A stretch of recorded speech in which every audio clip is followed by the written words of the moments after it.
दोन बिश्नोईंना सोलापूर पोलिसांनी घेतलं ताब्यात. सोलापूर येथे गुन्हा करून राजस्थानमध्ये पलायन केलेल्या दोन बिश्नोईंना 22 दिवसात पकडण्यात सोलापूर पोलिसांना यश आलंय. सोलापूर ते राजस्थान दरम्यान 135 कॅमेऱ्याचा सीसीटीव्ही डेटा तपासून सोलापूर पोलीस या गुन्हेगारापर्यंत पोहोचले. रमेश कुमार प्रभुराम बिश्नोई, वय 25, राहणार मासोई की ढाणी, सिया, तालुका सांचोर, जिल्हा जालोर, आणि रूपाराम मनाराम बिश्नोई, वय 32, राहणार पुणासा, तालुका भिनमाल, जिल्हा जालोर, या दोघांना सोलापूर पोलिसांना पकडण्यात यश आलंय. या दोन्ही आरोपींनी 16 जानेवारी रोजी अण्णाराव म्हेत्रे यांच्या घरासमोर लावलेली MH13 DY 5719 क्रमांकाची महिंद्रा कंपनीची स्कॉर्पिओ चोरून नेली होती. 22 दिवसाच्या तपासानंतर सोलापूर पोलिसांनी वाहन आणि आरोपी दोन्ही मिळवले असून सदर आरोपी सराईत गुन्हेगार असल्याची माहिती सोलापूरच्या पोलीस अधिकाऱ्यांनी दिली आहे. एमओ त्यांनी असा फिजिकली गाडीला जास्ती हार्म न करता फक्त जे विंडोचे जे स्क्रीन आहे, काच जे आहेत ते काढून वाहनाचे जे सॉफ्टवेअर टॅम्पर करण्याच्या एमओ यांनी वापरलेलं आहे. ते ACM जे म्हणतात ते प्रायमरीली वाहनाचं पूर्ण ऑपरेशन तिथून कंट्रोल होत आहे. एकदम तेच बदलणार आहे. आणि त्यात जे मास्टर की आहे ते एका मॉडेलला 10 की असतील, त्या 10पेक्षा एक बसणारच. ते वापरून त्यांनी हे गाडी चोरी केलेलं आहे. असा जे रिसेंट टाईम्सला येणारे कम्प्युटर एडेड टेक्नॉलॉजी जे कॅट वापरलेले जे काही गाडी आहेत ते सर्वात हेच प्रकारच्या फंक्शनिंग आहे. सो हे टॅम्पर करून चोरी करण्याच्या एमओ आहे यांच्या. ज्यांचं वाहन आहे ते पोलीस कर्मचाऱ्यांचं जे वाहन आहे असं एकंदरीत ऐकण्यात आलं. हो, ते फिर्यादी आहे, ते रेकॉर्डवर आहे, ऐकण्याचा विषय नाही आहे. ते आपलं सोलापूर शहरामध्ये पोलीस खात्यात जे नोकरी करतात त्यांच्याच गाडी चोरी गेलं होतं.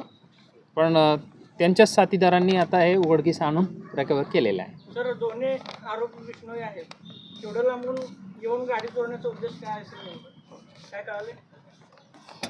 उद्देश त्यांचे पैसे आहे, पण इथून काही लोकल टिप होतं का किंवा स्थानिक कोणी त्यांना सपोर्ट केलेला आहे का, असलं तर त्यांच्या आणि यांच्या कशा संबंध झालं होतं त्याबद्दल आता चौकशी चालू आहे.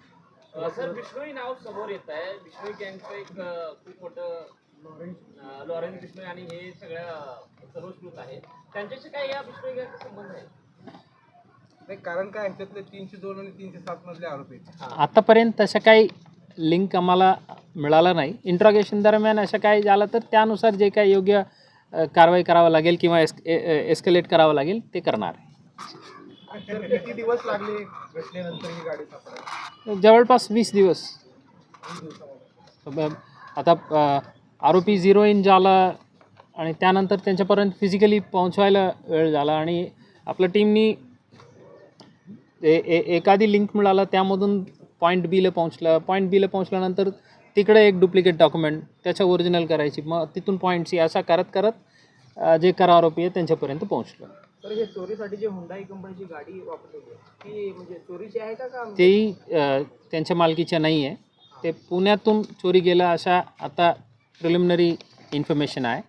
ते आम्ही गाडीचे मालक आणि पुणे पोलिसलाही संपर्क करणार आहे आणि तिकडचं जे काय आहे ते त्यांच्याकडं त्यांच्या ताब्यात सोपवण्यात येईल. सोलापुरातून अजून काही गाड्या चोरी केलेल्या शक्य आहे.